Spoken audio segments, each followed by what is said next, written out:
পুরো সংবাদ মাধ্যম বলেন, সামাজিক যোগাযোগ মাধ্যম বলেন, সবখানেই আজকে মেট্রো রেলময় এক পৃথিবী আমরা দেখছি। এবং যেটা দেখে মনে হচ্ছে যে মেট্রো রেল বা পাতাল রেল এটা পৃথিবীর ইতিহাসে বাংলাদেশ প্রথম উদ্বোধন করলো। যে কারণে এটা নিয়ে যে ধরনের নতুন নতুন গল্প সাজানো হচ্ছে, আমাদের মুতিয়া চৌধুরীর এক বক্তব্য শুনলাম, তিনি বলেছেন যে আমাদের সজীব ওয়াজেদ জয় বিজ্ঞানী, তিনি এক প্রযুক্তি এটার সাথে যুক্ত করেছেন, যে প্রযুক্তি নাকি দক্ষিণ এশিয়া এমনকি জাপানেও নেই। তো সবকিছু কি কি শিরোনাম হচ্ছে, সকাল 5টায় মানুষ যে দাঁড়িয়ে থাকছে, সাংবাদিকরা, সেনা প্রধান পর্যন্ত সেখানে গিয়েছেন, কি হচ্ছে সেটা আপনারা দেখছেন। আমরা আজকে এটার উল্টো একটি দিকও আলোচনা করতে চাই, এবং সেই আলোচনায় আপনাদের সাথে যুক্ত হয়েছেন বিএনপি নেত্রী।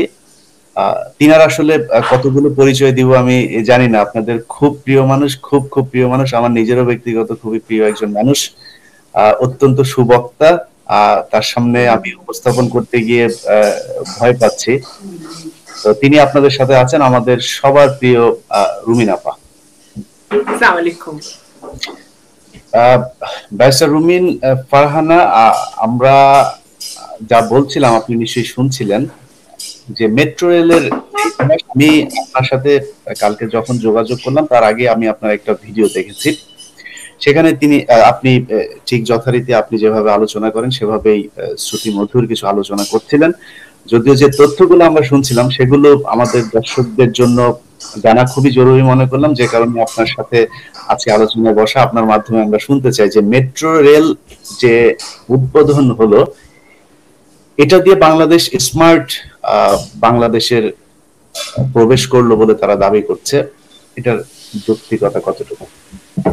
ইলিয়াস ভাই, আপনাকে অসংখ্য ধন্যবাদ, এবং আপনার অনুষ্ঠানের মাধ্যমে যারা আজকে অনুষ্ঠান দেখছে তাদের সবাইকে আমার শুভেচ্ছা।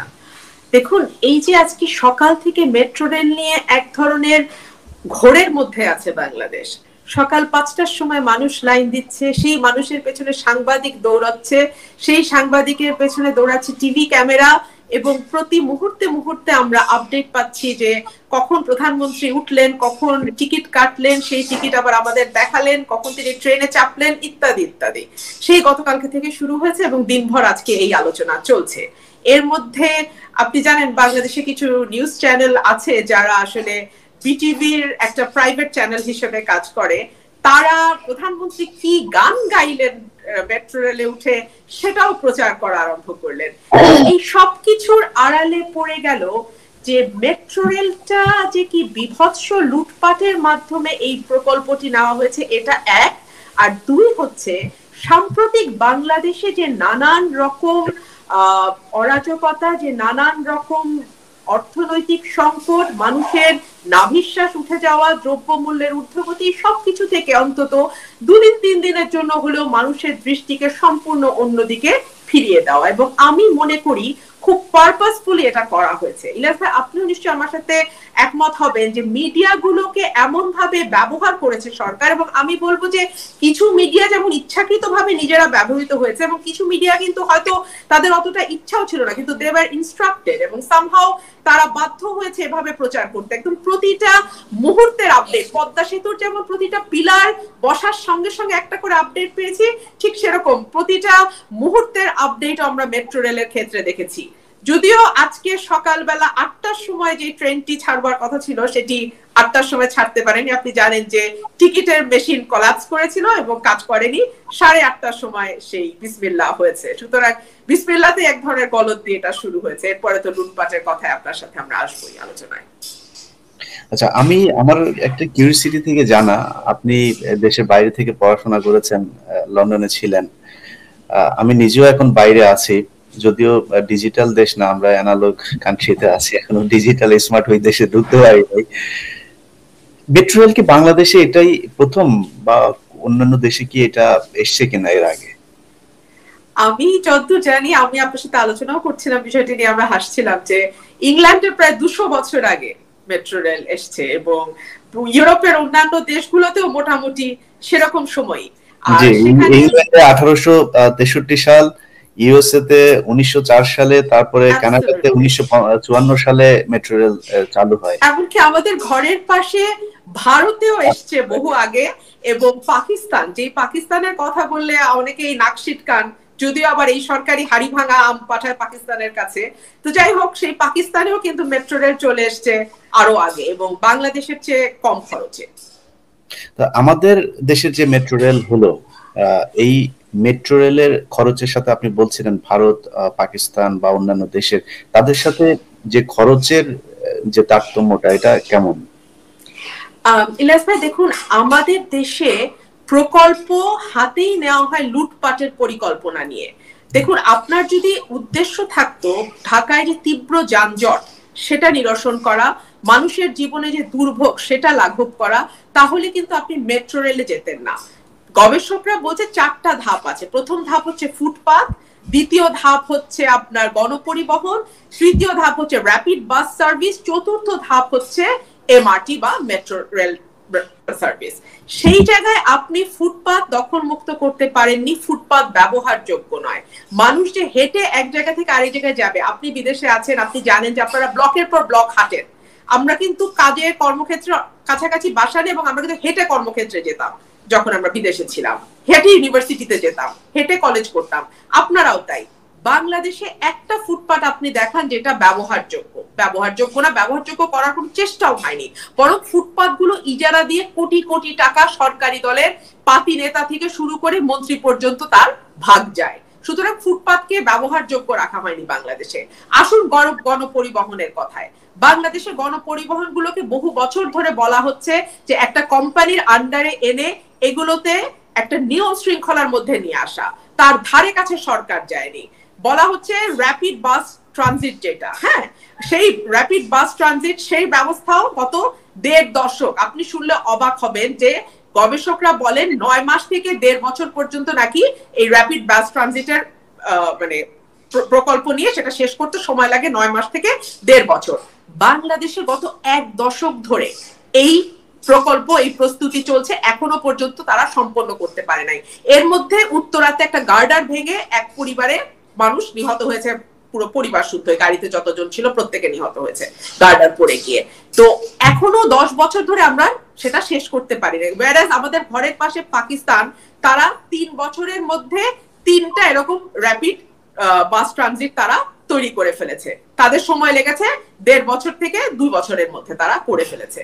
লাস্টলি আমাদের এই metro rail service, metro rail সার্ভিসে যখন আপনি এটার প্রকল্পটি নিলেন, সেই প্রকল্পটি নেওয়া হলো পাশের দেশগুলোর চেয়ে কয়েক গুণ বেশি খরচে। যেমন আমরা পদ্মা সেতুর সময় বলেছিলাম যে এই সেতুটি মনে হচ্ছে বিশ্বের সবচেয়ে বিস্ময়কর একটি সেতু, যেই সেতু তৈরি করতে এত হাজার কোটি টাকা খরচ হয় পার কিলোমিটারে। যেখানে আপনার ঘরের পাশে ভূপেন হাজারিকা সেতু, এই সেতু 1.5 গুণ বেশি লম্বা, কিন্তু খরচ হচ্ছে 4 ভাগের 1 ভাগ। আর বাংলাদেশে খরচ হচ্ছে 30,000 কোটি টাকার মতো। ভূপেন হাজারিকা, 4 ভাগের 1 ভাগ না, ভূপেন হাজারিকা মাত্র 1100 কোটি টাকা, 30 ভাগের 1 ভাগ, চিন্তা করে দেখেন। অথচ তারা লেংথে পদ্মা সেতু চেয়ে বড়। ঠিক একই ভাবে এই মেট্রো রেল প্রকল্প দুর্নীতির একটা আখড়া তৈরি হয়েছে, যেখানে ভারতে প্রতি কিলোমিটার মেট্রো রেল তৈরিতে ব্যয় হয়েছে $50 থেকে $60 মিলিয়ন। সেখানে বাংলাদেশে যখন মেট্রো রেলের খরচ ধরা হয়েছে 22,000 কোটি টাকা প্রকল্পের, তখন পার কিলোমিটার হয়ে ব্যয় হয়েছে $135 মিলিয়ন। এখন কিন্তু আর 22,000 কোটি টাকা না, এখন ইলিয়াস ভাই আরো 11,487 কোটি টাকা বেড়ে এখন মোট খরচ দাঁড়িয়েছে আপনার 33,400 সামথিং, মানে 33,500 কোটি টাকা। সুতরাং এখন যদি আপনি পার কিলোমিটারের ব্যয় হিসাব করেন, এটা কিন্তু আর $135 মিলিয়ন না, এখন এটার খরচ বেড়ে প্রায় 175 থেকে 200 মিলিয়ন ডলারের মতো। তাহলে আপনি চিন্তা করেন যে ভারতের মেট্রো রেলের তুলনায় বাংলাদেশের মেট্রো রেল তৈরিতে খরচ হচ্ছে 4 গুণ বেশি। এখন এই টাকাটা কার টাকা? এই টাকাটা আমাদের যদি $200 মিলিয়ন পার কিলোমিটারে খরচ হয়, ভারতে কত কত কত মিলিয়ন ডলার খরচ হচ্ছে এখন? 50 থেকে $60 মিলিয়ন পার কিলোমিটারে। তার মানে চিন্তা করেন এই টাকাটা আপনার পকেটের, আমার পকেটের, সাধারণ মানুষের পকেটের টাকা। আমরা জায়গা থেকে লোন নিচ্ছি, কিন্তু সেটা তো লোন, সেই লোনটা দিনের শেষে আমাকে পরিশোধ করতে হবে। দর্শকদের বোঝার সুবিধার্থে আমি একটু আপনার কাছে জিজ্ঞেস করছি যে এই যে যেটা 21,000 কোটি টাকা ছিল সেটা এখন 33,000 কোটি টাকা হলো, এটা কি এই মেট্রো রেলের মূল মানে টোটাল খরচ, নাকি শুধুমাত্র আলাদা আলাদা প্যাকেজের খরচ? ভাইয়া এটা টোটাল খরচ। এই খরচটা ধরা হয়েছে আপনার উত্তরা থেকে শুরু করে মতিঝিল পর্যন্ত, এবং পরে আরো 2 কিলোমিটার বাড়িয়ে সেটা কমলাপুর পর্যন্ত নিয়েছে। আচ্ছা, এখানে বলে রাখি আমি যে এরকম 5টা প্রকল্প সরকার হাতে নিয়েছে, এটা কিন্তু একটা মাত্র প্রকল্প, এবং 5টা প্রকল্পের টোটাল ব্যয় ধরা হয়েছে $19 বিলিয়ন। $19 বিলিয়ন। এবং গবেষকরা বলছেন যে এই $19 বিলিয়ন খরচ করে 2035 সালে যদি 5টা এমআরটি কমপ্লিটও করে ফেলা হয়, তারপরেও এটা টোটাল পরিবহনের যে চাপ তার মাত্র 17% নিবে, বাকি 40% তখনও থাকবে বাসের উপরে। এই চাপটা বাসের উপরে থাকবে, বাকি 40%। অথচ বাস পরিবহনের ব্যাপারে আমাদের কোন রকম কোন আধুনিক প্রযুক্তি শরণাপন্ন আমরা হচ্ছি না। প্রযুক্তি আমরা দূরে সরিয়ে রাখি, এটা ভালো ম্যানেজমেন্ট পর্যন্ত আমরা করছি না। এটা আমরা একটা কোম্পানির হাতে এনে এটাকে যে একটা ভালোভাবে সার্ভিস দেওয়া, সেই দিকে আমাদের কোনো নজর নাই। আচ্ছা, আপনি বলছিলেন যে 33,000 কোটি টাকা উত্তরা থেকে মতিঝিল পর্যন্ত, কিন্তু আমরা তো দেখছি যে এটা উদ্বোধন হলো হচ্ছে উত্তরা থেকে আগারগাঁও পর্যন্ত।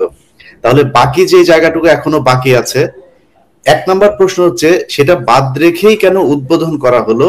আর আরেকটা হচ্ছে যে সেটা শেষ করতে করতে এই খরচ কি আরো বাড়তে পারে কিনা? আপনি চমৎকার প্রশ্ন করেছেন। সেটা বাদ রেখে কেন এখন উদ্বোধন করা হলো? উদ্বোধন করা হলো এই কারণেই, সাধারণ মানুষের দৃষ্টিটাকে আপনি এখন ঘুরিয়ে দিতে চাচ্ছেন অন্যদিকে। একে তো মানুষ কিছুদিন আগেই তীব্র লোডশেডিং এর মধ্যে মানুষ পড়েছিল, সেই সময় সরকারের তরফ থেকে স্বীকার করতে বাধ্য হয়েছিল যে আমাদের রিজার্ভের যে সংকট, সেই সংকট নিয়ে আমাদের পক্ষে জ্বালানি আমদানি করা সম্ভব না। আপনি জানেন যে আমাদের মাঝারি ব্যবসায়ী যারা আছেন, ক্ষুদ্র ব্যবসায়ী যারা আছেন, যারা মোটামুটি ব্যবসা করে চলেন, তারা এলসি খুলতে পারছেন না। আপনি জানেন অনেকের ব্যবসা বন্ধ হয়ে গেছে।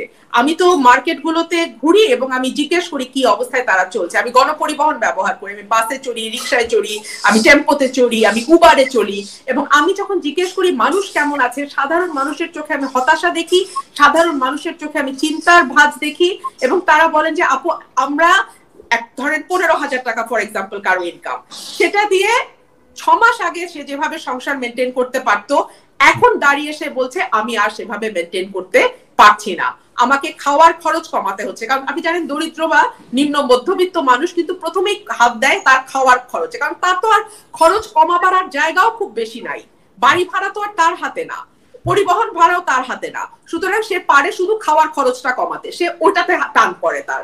সুতরাং মানুষের এই নাভিশ্বাস অবস্থা থেকে দৃষ্টিটাকে আপনি এখন ঘুরিয়ে অন্যদিকে নিতে চাচ্ছেন। এবং দেখেন আমরা হুজুগে বাঙালি, আমরা আবেগে চলি, আমাদের পুরো আবেগ কিন্তু এখন মেট্রো রেলের দিকে। আপনি সামাজিক যোগাযোগ মাধ্যম খুলে দেখেন, আপনি দেখবেন মেট্রো রেল ছাড়া এখানে আর দ্বিতীয় কোনো নিউজ নাই। সাধারণ মানুষ থেকে শুরু করে মানে যারাই সামাজিক যোগাযোগ মাধ্যম ব্যবহার করে প্রত্যেকে কিন্তু এখন মেট্রো রেলের মধ্যে ডুবে আছে। আরেকটি বিষয়, সরকারের একটা টার্গেট গ্রুপ আছে। সেই টার্গেট গ্রুপ কারা? আমি, আপনি, আমরা যারা মিডল ক্লাস, আমরা যারা সামাজিক যোগাযোগ মাধ্যম ব্যবহার করি, এবং আমরা যারা কথা বলি এবং সেই কথাটা মানুষের কাছে পৌঁছে দিই। অর্থাৎ আমরা কিন্তু বয়ান তৈরি করি, মানুষের চিন্তাকে প্রভাবিত করি, মানুষের চিন্তার উপরে কাজ করি। আমরা কিন্তু দেখেন মেট্রো রেল নিয়ে আলাপ করছি, আমরা সবাই, আপনি আমি বলে না, বাংলাদেশের যে কোনো গণমাধ্যম খুলে আপনি দেখেন, আপনি দেখবেন মেট্রো রেলের উপরে কলাম লেখা হচ্ছে, মেট্রো রেলের উপরে কথা বলা হচ্ছে, মেট্রো রেলের উপর টক শো হচ্ছে, সবকিছু মেট্রো রেলময়। অর্থাৎ 2-3 দিনের জন্য হলেও কিন্তু আপনি মানুষের ফোকাসটা সম্পূর্ণ ভিন্ন দিকে নিয়ে যেতে পারছেন। এটা হচ্ছে আপনার 1 নম্বর সাকসেস, এবং আপনি এটাই চেয়েছেন।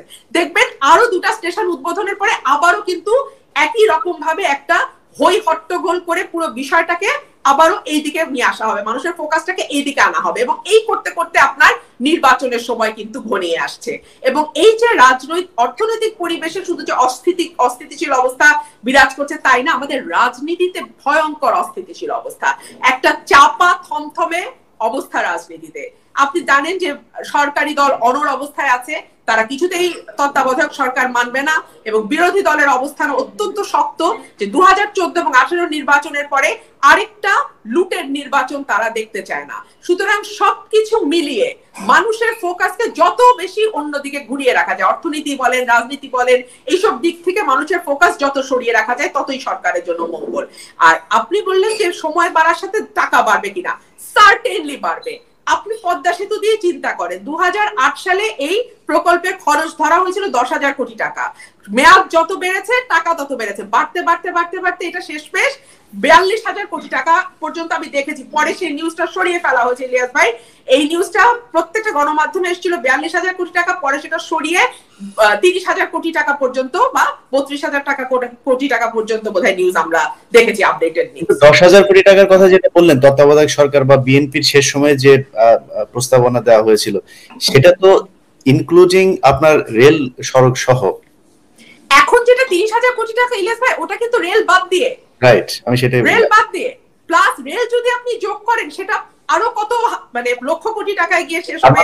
পদ্মা সেতু যেটা সরকার বলছে সেটা তো এখনো শেষ হয়নি। পদ্মা সেতু রেল প্রকল্প শেষ হলে তো তাহলে এখানে আরো প্রায় শুনছি যে 45,000 কোটি টাকা চীন থেকে নেওয়া হচ্ছে বিভিন্ন, কিন্তু তো 80,000 কোটি টাকার কাছাকাছি গিয়ে ঠিক। আপনি এটা চোখ বন্ধ করে 1 লক্ষ কোটি টাকা ধরে রাখেন, এবং আপনি চোখ বন্ধ করে ধরে রাখেন এর অর্ধেকটাই লুটপাট হয়েছে, কারণ আওয়ামী লীগ বিশ্বাস করে যে এই দেশ তাদের বাবা দাদার সম্পত্তি এবং এই দেশ থেকে লুট করার পূর্ণ অধিকার তারা রাখে, এবং এটা তারা ঘোষণা দিয়েই। আচ্ছা আপা, আপনি যেই কথাটা বলেছেন, আপনার কথার প্রেক্ষিতে আমি একটা জিনিস দর্শকদেরকে দেখাতে চাই, দর্শকরা দেখলে মজা পাবে। এদের শাসন করার, এদের শোষণ করার, এদেশের ডাকাতি করার যত রকম ক্ষমতা আছে সব আমার সরকারের আছে, আমার নেত্রীর আছে। আমরা দেশকে স্বাধীন করেছি, আমরা যদি লুটে খাই তাও আমরা খাবো, আমরা যদি দেশের উন্নয়ন করি আমরা করব, আর কারো অধিকার নেই। জয় বাংলা, জয় বঙ্গবন্ধু। জি, এটা আপনি যে কথাটা বললেন সেই বক্তব্যটা আমি এটা রেখেছিলাম এখানে। তো এটা তো ওনারা এখন ঘোষণা দিয়েই করছেন একদম। জি আপনি বলুন। জি, এখন এই যে আমরা কয়েক গুণ বেশি দাম দিয়ে প্রকল্পটি করলাম মেট্রো রেল, এইটার ঋণ পরিশোধের দায়টা যেমন আমাদের ঘাড়ে এসে দাঁড়াবে, আবার একই সঙ্গে মেট্রো রেলের ভাড়া আপনি যদি পার্শ্ববর্তী দেশগুলোর সঙ্গে তুলনা করেন, আপনি দেখবেন মেট্রো রেলের ভাড়াও কিন্তু আমাদের 2 থেকে 3 গুণ বেশি। ভারতের মেট্রো রেলের যে ভাড়া, কলকাতায় যে ভাড়া, তার 3 গুণ বেশি ভাড়া ঢাকায় আমাদেরকে দিতে হবে। লাহোরে যে ভাড়া তার দ্বিগুণ ভাড়া আমাদেরকে পরিশোধ করতে হবে। সুতরাং ভাড়ার ক্ষেত্রে দেখা যাচ্ছে যে আমরা অনেক বেশি টাকা আমাদেরকে পরিশোধ করতে। আচ্ছা, আমার এখানে একটা প্রশ্ন আছে, সেটা হচ্ছে যে আমি তখন ঢাকাতে ছিলাম, আমি তখন সাংবাদিকতা করতাম। যেটা বললেন যে প্রায় 1 দশক আগে, 1 দশক না তারও আগে, আমি সম্ভবত 2010 সাল থেকেই এই মেট্রো রেলের বক্তব্য এই আপনার ইয়ের কাছে শুনছিলাম। প্রথম বোধহয় এটা সুরঞ্জিত সেনের কাছে শুনি, এরপরে সুরঞ্জিত সেনকে সরানোর পরে তো এই পুরো ইয়েই তো যোগাযোগ খাতের এটা ওনার ইয়েতে নিয়ে আসা হয়। তো ওবায়দুল কাদের বেশ কয়েকবার এটা নিয়ে কথা বলেছেন। তখন এটা নিয়ে একটা আইন তৈরি হয়েছিল, যে আইন অনুযায়ী কত টাকা ভাড়া হবে এবং মিনিমাম ভাড়া কত হবে, ম্যাক্সিমাম ভাড়া কত হবে। আমি যারা আমার মতো আর কি, আমিও জীবনে কোনোদিন বিদেশে যাই নাই, আমি আমেরিকাতে না আসলে হয়তো জানতাম না, তারা যা বলছে এরকম বিশ্বাস করতাম। তো যারা বিদেশে যাননি, মেট্রো রেলের কোনো দেশে যাওয়ার সুযোগ হয়নি, তাদের জ্ঞাতার্থে জানিয়ে রাখি যে মেট্রো রেলের, যেমন নিউ ইয়র্কের কথা বলি, নিউ ইয়র্কে আমি যদি একটা স্টেশন থেকে উঠি, তাহলে মেট্রো রেলের নিউ ইয়র্ক সিটিতে 5টা বড়, Bronx, Queens, Brooklyn, Staten Island, তারপরে ম্যানহাটন। আমি যদি ব্রঙ্কসের কোনো একদম শেষ মাথা থেকেও যদি উঠি, সেটার দূরত্ব হতে পারে 20 মাইল, 20 কিলো, 25 কিলোমিটার, কিন্তু ওই একই ভাড়া আমাকে দিতে হচ্ছে, একই ভাড়া। আপনি যেখানেই নামেন ভাড়া একই। সেটা হচ্ছে কত, এখানকার আমাদের এখনকার ভাড়া হচ্ছে 2 টাকা 75 পয়সা। তার মানে বাংলাদেশের হিসাবও যদি করা হয় তাহলে 275। সেটা আমি বললাম যে এটা ব্রঙ্কসের শেষ মাথা থেকে ম্যানহাটনের শেষ মাথা কত দূরত্ব সেটা মানুষ জানে, আপনি এখানে এসেছেন, আপনি নিজেও জানেন যেটা কত দূরত্ব। সো উত্তরা থেকে মতিঝিলের পর্যন্ত যে ভাড়া সেটাই ধরা হয়েছে 100 টাকা, এবং মিনিমাম যে ভাড়া সেটা আমি সম্ভবত 20 টাকা ধরা হয়েছে, যেটা কিনা আমি আমার ওই আইনটা কত করা হয়েছিল সেটা আমার মনে নেই। আপনি যেহেতু একজন আইনজীবী বটে, আপনি এগুলো নিয়ে নিশ্চয়ই জানেন। আমি আপনার মাধ্যমে জানতে চাচ্ছি যে এই বিষয়গুলো নিয়ে যে আইন কি করা হয়েছিল, এখন আসলে সেই আইনের সেগুলো রাখা হয়েছে কিনা কথাগুলো। ইলিয়াস ভাই, মেট্রো রেল আইন 2015, এই 2015 শুরুতেই বলা হয়েছে যে মেট্রো রেলের উদ্দেশ্য কি। একটা আইনের শুরুতে সাধারণত উদ্দেশ্য বলা থাকে, আইনের উদ্দেশ্য। সেখানে বলা হয়েছে জনসাধারণকে স্বল্প ব্যয়ে দ্রুত ও উন্নত গণপরিবহন সেবা প্রদান। অর্থাৎ জনসাধারণ, এটা কিন্তু সাধারণ মানুষের জন্য, এটা কোনো একটা পার্টিকুলার ক্লাসের জন্য হবে না, এটা হবে সর্বসাধারণের জন্য, উচ্চবিত্ত থেকে নিম্নবিত্ত পর্যন্ত সকলের জন্য, স্বল্প ব্যয়। ব্যয়টা এমন হতে হবে যেটা সাধারণ মানুষের নাগালের মধ্যে থাকবে, দ্রুত এবং উন্নত গণপরিবহন সেবা প্রদান। এই একই আইনের 18(2) ধারা বলছে ভাড়া নির্ধারণের ক্ষেত্রে পরিচালন ব্যয় এবং জনসাধারণের আর্থিক সামর্থ্যের বিষয়ে বিবেচনা নিতে হবে। অর্থাৎ পরিচালন ব্যয়টা শুধুমাত্র আপনি এখান থেকে তুলতে পারবেন এবং আপনার দেশের সাধারণ মানুষ কি পরিমাণ পে করতে পারে সেটার উপর নির্ভর করে ভাড়াটা নির্ণয় করবেন। আপনি কোনো মুনাফা রাখতে পারবেন না। যেই কারণে এই বছর মার্চ পর্যন্ত 2022-এর মার্চ পর্যন্ত আমরা ঘোষণা শুনেছি সরকারের কমিটি, যারা কমিটি করেছেন ভাড়া নির্ধারণের, সেই কমিটি বলেছে পার কিলোমিটার 2 টাকা 45 পয়সা হবে ভাড়া, সরি 2 টাকা 40 পয়সা হবে ভাড়া, এর বেশি হতে পারবে না। এবং এই বছর সেপ্টেম্বরে গিয়ে হঠাৎ করে সেটা 5 টাকা হয়ে গেল এবং মিনিমাম ভাড়া ধরা হলো 20 টাকা। এটা কিন্তু আইনের সঙ্গে ক্লিয়ারলি সাংঘর্ষিক এ কারণেই যে ফর এক্সাম্পল আপনাকে প্রতিদিন উত্তরা টু মতিঝিল অফিস করতে হয়, তাহলে আপনার 25 দিন যদি আমি ধরি মাসে, আপনার তাহলে কত খরচ আসছে আপনি দেখেন। Uttara to Motijheel per day 100 টাকা, যাওয়া আসা মিলে 200 টাকা, তার মানে মাসে আপনার 25 দিন করতে হলে কত টাকা আসে? 5,000 টাকা, তাই তো? 5,000 টাকা। এই 5,000 টাকা একটা মধ্যবিত্ত পরিবার যার মাসে ইনকাম হয়তো 35,000 থেকে 40,000 টাকা, তার পক্ষে কি সম্ভব 5,000 টাকা দিয়ে মেট্রো রেল ভাড়া মেটানো? তো একজনের পরিবারে যদি 2 জন সদস্য বা 3 জন সদস্য চাকরি করেন বা তাদেরকে যেতে হয় অফিসিয়াল কাজে কিংবা লেখাপড়ার প্রয়োজনে পড়াশোনা করেন, যদি কেউ ছাত্র থাকেন, তাকে কি পরিমাণ টাকা খরচ করতে হচ্ছে? এটা তো সর্বসাধারণের জন্য সাশ্রয়ী হচ্ছে না। ওই যে আপনি শুরুতে লুট করেছেন, সেই লুটের টাকাটা তো আপনার এখন ভাড়ার থেকেও তুলতে হবে। মেট্রো রেল বিধিমালা করা হয়েছে 2016 সালে, এইটার 22-এর ঘ ধারা বলছে অন্যান্য গণপরিবহনের ভাড়ার সাথে সামঞ্জস্য রক্ষা করতে হবে। আপনি দেখেন বাসের ভাড়া পার কিলোমিটার কিন্তু 2 টাকা 45 পয়সা, আর সেখানে মেট্রো রেল পার কিলোমিটার 5 টাকা। তো তাহলে সামঞ্জস্যটা কোথায় রক্ষা হলো? আর 5 টাকা দিয়ে তো আপনার নিস্তার হবে না, কারণ আপনাকে মিনিমাম 20 টাকা দিতেই হবে। সুতরাং 20 টাকা ধরে আপনি কথা বলবেন। জি, তাহলে সেই ক্ষেত্রে আমাদের যে গণমাধ্যম, আমরা অনেক ধরনের কথা শুনছি, অনেক কিছু, মানে প্রথম মহিলা ড্রাইভার, মহিলা যাত্রী, প্রথম শিশু, প্রথম খেয়ে মেট্রো রেল স্টেশনের কোন সিঁড়ি পার হলো।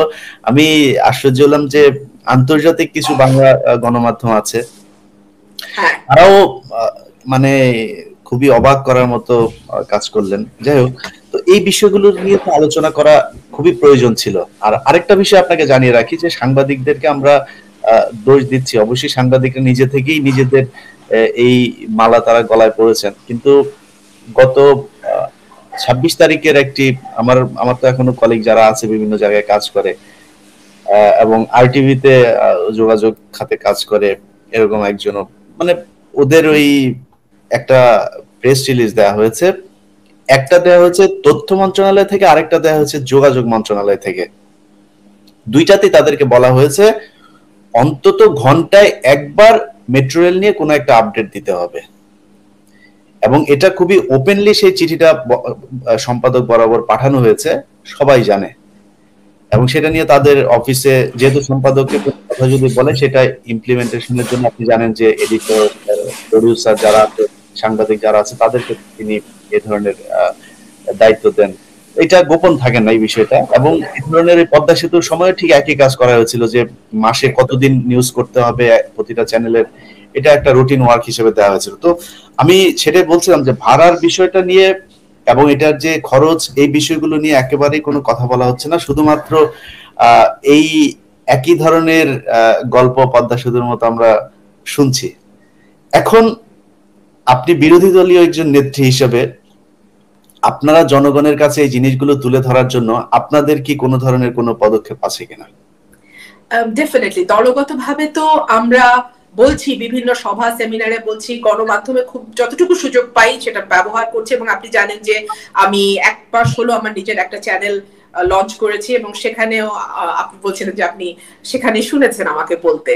তো আমরা নানান ঝুঁকি নিয়ে বলছি, ইলিয়াস ভাই, আপনি বলছেন, আমি বলছি, আমরা বলছি, কিন্তু একই সঙ্গে এটা আমাদের মাথায় রাখতে হবে যে বাংলাদেশে প্রচন্ড চাপের মধ্যে গণমাধ্যমগুলো কাজ করে। ঠিক আপনি যে কথাটি বলছিলেন, প্রচন্ড চাপ। কারণ আপনার ওই কথা নিশ্চয়ই মনে আছে, প্রধানমন্ত্রী বলেছিলেন আমি যেমন দিতে পারি আমি কিন্তু নিতেও পারি, গণমাধ্যমের ব্যাপারে বলেছিলেন সতর্ক করে। তো সুতরাং একটা প্রচন্ড চাপ গণমাধ্যমের উপরে আছে। একে তো তাদের লাইসেন্স বাতিল হয়ে যেতে পারে, এক। দুই, তাদের অ্যাডভার্টাইজমেন্ট বন্ধ করে দিতে পারে। তিন, তাদের যে মালিক পক্ষ আছে সেই মালিক পক্ষের নানান রকম ব্যবসা বাণিজ্য আছে। গণমাধ্যম তো শুধু সাংবাদিকরা চালান না, সেখানে একটা মালিক পক্ষ থাকে এবং তারা বেশিরভাগ সময় ব্যবসায়ী গোষ্ঠী, তাদের নানান রকম বাণিজ্য ব্যবসা থাকে, নানান রকম ভ্যাট ট্যাক্সের ব্যাপার থাকে। সুতরাং তাদেরও অনেক রকম আপোষকামিতার মধ্যে দিয়ে তারা যেতে বাধ্য হয়। সব মিলিয়েই দেখা যায় যে পদ্মা সেতুর সময় প্রতি ঘন্টায় ঘন্টায় আমরা চাই বা না চাই আমাদেরকে স্প্যানের আপডেট পেতে হচ্ছে। ঠিক একই রকম ভাবে মেট্রো রেলের ব্যাপারেও বিষয়টা তাই। আমরা চাই না চাই আমাদের সামনে মেট্রো রেল ছাড়া এখন এই মুহূর্তে বাংলাদেশে আর কোথাও কোনো খবর নেই, আর কোথাও কোনো কিচ্ছু নেই, সারা বাংলাদেশ মেট্রো রেলময়। আচ্ছা, এখন আপনি যে কথাটি বলছিলেন, আমার ওই আপনার জন্য আমার যে প্রশ্নের তালিকা, সেই প্রশ্নের তালিকায় সেটাও আছে। আপনারা যেদিন সংসদ থেকে পদত্যাগ করলেন, তারপর থেকে আমি একজন দর্শক হিসেবে, সাধারণ দর্শক হিসেবে আমি বলি, আমি এরপরে কি সংসদ বসেছে কিনা আমি এটা জানি না। এবং সংসদ সদস্য আমার মনে হয় কয়েকজন পরিচিত যাদেরকে মানুষ আগে চিনত, এই ধরনের এমপি ছাড়া আপনাদের পেছনে যারা বসে বসে থাকে না, আমরা কাউকে চিনি না। বিশ্বাস করেন, আমি এটা রাজনৈতিক কারণে বলছি না বা আক্রোশের কারণে বলছি না, এটা চিনি না, আমরা কেউই চিনি না। আপনারা যদি সংসদে না যেতেন, তাহলে এই সংসদ, যেটা আপনার মুখে আমি শুনেছি যে আপনারা এখানে গিয়েছেন যে এটাকে একটা প্ল্যাটফর্ম হিসেবে ব্যবহার করার জন্য, এবং সেখান থেকে সরে এসেছেন। এটা আমার মনে হয় বাংলাদেশের ইতিহাসে আপনারাই বোধহয় প্রথম যারা কিনা 6 জন একসাথে আপনারা পদত্যাগ করলেন। এখন এই মুহূর্তে যেই আপনার যে একটি ইউটিউব চ্যানেলের কথা বললেন, এবং বিএনপির আমার মনে হয় এই ধরনের অনলাইন ভিত্তিক অনেক ব্যবস্থা আছে, এইসব জায়গাগুলো কি আরেকটু আপনার মনে হয় যে বিএনপির শক্তিশালী করার সুযোগ আছে বা উচিত, এরকম কোনো কিছু?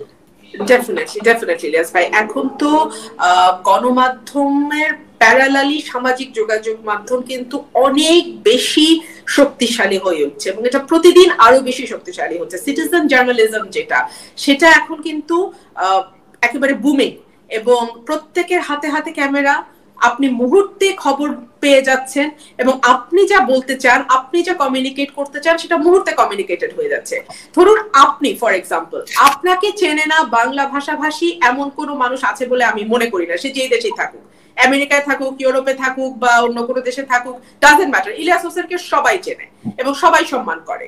আপনার সাথে মতভিন্নতা থাকতে পারে, সেটা ভিন্ন কথা, কিন্তু আপনার ভয়েস কিন্তু সবার ঘরে ঘরে পৌঁছে গেছে। সুতরাং এই ভয়েস পৌঁছানোটা ইজ ভেরি ইম্পর্টেন্ট, এবং আমার মনে হয় যে রাজনীতিবিদদের ভয়েস যেহেতু খুব, মানে রাজনীতিতে ভয়েসটা ইজ ভেরি ইম্পর্টেন্ট, তো সেই জন্য আমার সেই দিক থেকে মনে হয় এই জায়গাটাতে আমাদের আরো ফোকাস করতে হবে। আমরা ফোকাস করছি, আপনি জানেন আমরা একটা মিডিয়া সেল করেছি এবং সেখান থেকে আমরা কাজ করার চেষ্টা করছি।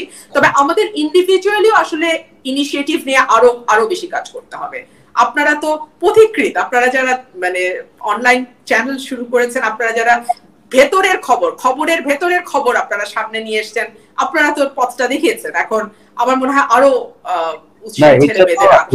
আমাদের দায়িত্ব না, আমরা এখানে দেশের বাইরে যে কজনই আছি, ডক্টর কনক স্যার বলেন, পিনাকি ভট্টাচার্য বলেন, আমি বলি, আমরা তো এখানে কাজ করি।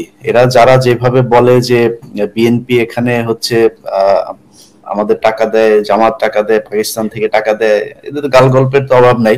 আমরা এখানে যারা আছি, যারা আমাদের কাছাকাছি মানুষজন বসবাস করেন, তারা জানেন আমাদের এখানকার অবস্থা কি। আমি ব্যক্তিগতভাবে আমি নিজেও আর্থিক চরম সংকটের মধ্যে আছি।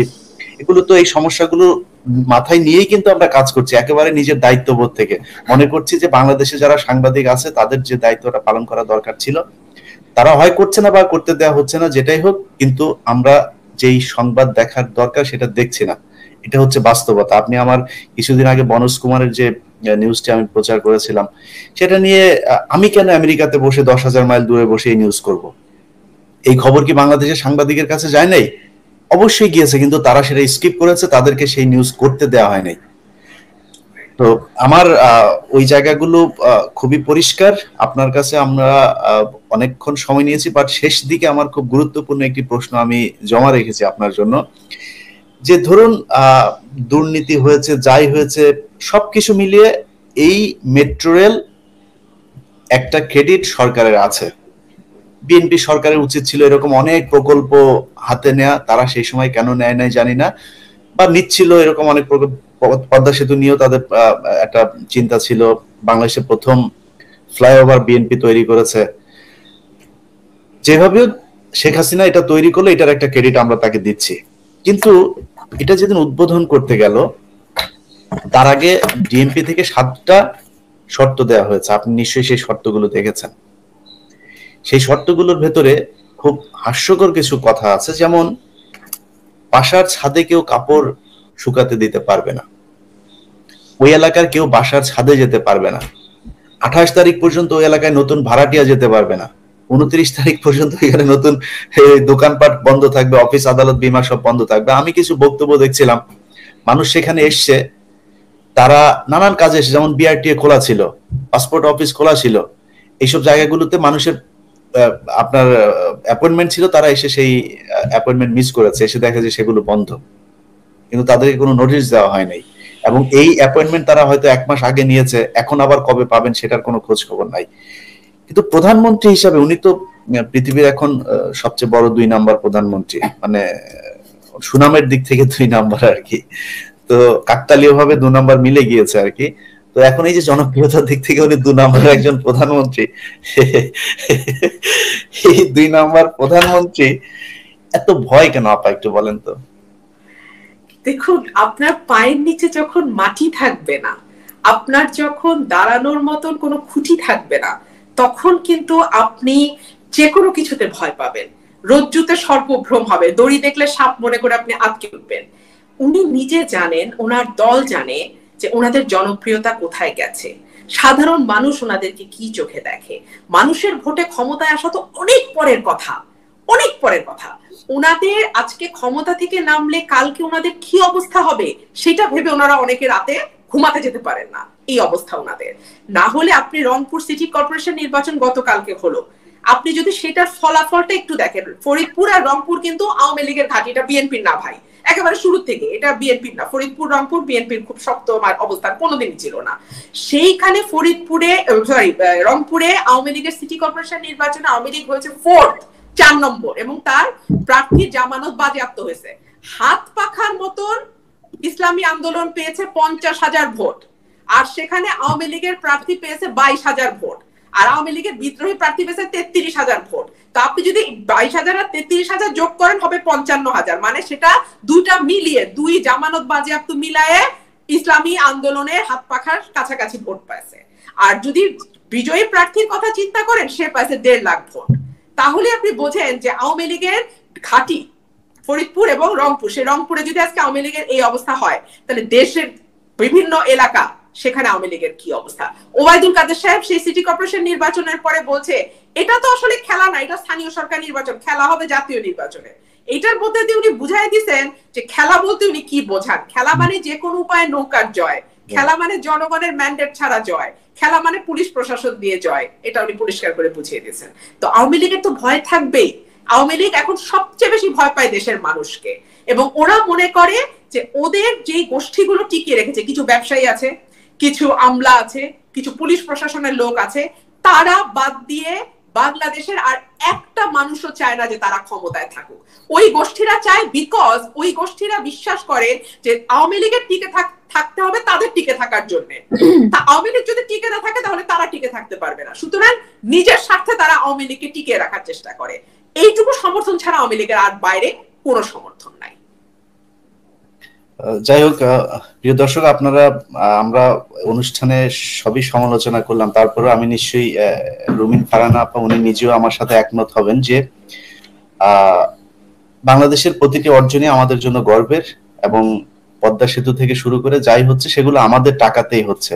রুমিন আপা, এর আগেও আমি আপনার সংসদে দেখেছি, টক শোতেও দেখেছি, সম্ভবত সময় টিভিতে একটি টক শো দেখছিলাম, সেখানে আপনি বলছিলেন যে এটা তো আমাদের টাকা। এবং এটাতে আমাদের খারাপ লাগার কিছু নাই, কারণ আমরা এই দেশে ট্যাক্স দেই, আর আমাদের ভয় পাওয়ার কিছু নাই, কারণ হচ্ছে আমরা এই দেশেই থাকবো। কিন্তু যারা পালাবে তাদের সমস্যা, এবং যারা পাচার করে তারা হচ্ছে কি এই দেশ থেকে টাকা পাচার করে, আমাদের টাকায় হচ্ছে এই দেশের পদ্মা সেতু থেকে মেট্রো রেল সবকিছুই হচ্ছে। কিন্তু আমাদের বক্তব্য হচ্ছে যে আমরা চাই এগুলোর জবাবদিহিতা থাকুক, স্বচ্ছতা থাকুক, যেই টাকায় একটা প্রকল্প শেষ হওয়ার কথা ওই টাকাই শেষ হোক, আমরা এটাই চাই। আপনার শেষ বক্তব্য যদি দর্শকদের উদ্দেশ্যে কিছু বলতে চান। আমি একটা কথাই বলবো, মেট্রো রেলময় হয়ে আছে বাংলাদেশ, দুদিন পরে কিন্তু এই ঘোর আমাদের কেটে যাবে, বাস্তবতায় নামতে হবে। একটু হিসাব করুন আপনার পকেটের টাকাটা কোথায় খরচ হচ্ছে, কাদের পকেটে যাচ্ছে, কত টাকা সত্যিকার অর্থে আপনার প্রয়োজনে ব্যয় হচ্ছে, আর কত টাকা লুট হিসেবে কিছু মানুষের হাতে পাচার হয়ে বিদেশে চলে যাচ্ছে। এই হিসাবগুলো একটু রাখুন, চারপাশে একটু নজর রাখুন। জি, ধন্যবাদ রুমিন আপা। আপনি আমাদের অনুষ্ঠানের আজকে একেবারে শুরুতে একটি প্রোমো চলতে দেখেছেন নিশ্চয়ই, বাংলা নিউজ চ্যানেল নামে। তো এটা আমার নতুন চ্যানেল, যেখানে আমি কার্যক্রম শুরু করতে যাচ্ছি। এই সপ্তাহ থেকে এটা পুরোদমে সাপ্তাহিক কয়েকটি অনুষ্ঠান ধারাবাহিকভাবে প্রচারিত হবে। তো নিশ্চয়ই আপনার দোয়া কামনা করছি। অনেক অনেক শুভকামনা, অনেক শুভকামনা। বলতে চাই যে আমরা এই আমাদের বাংলা নিউজ চ্যানেলের যে কার্যক্রম সেটা শুরু হতে যাচ্ছে।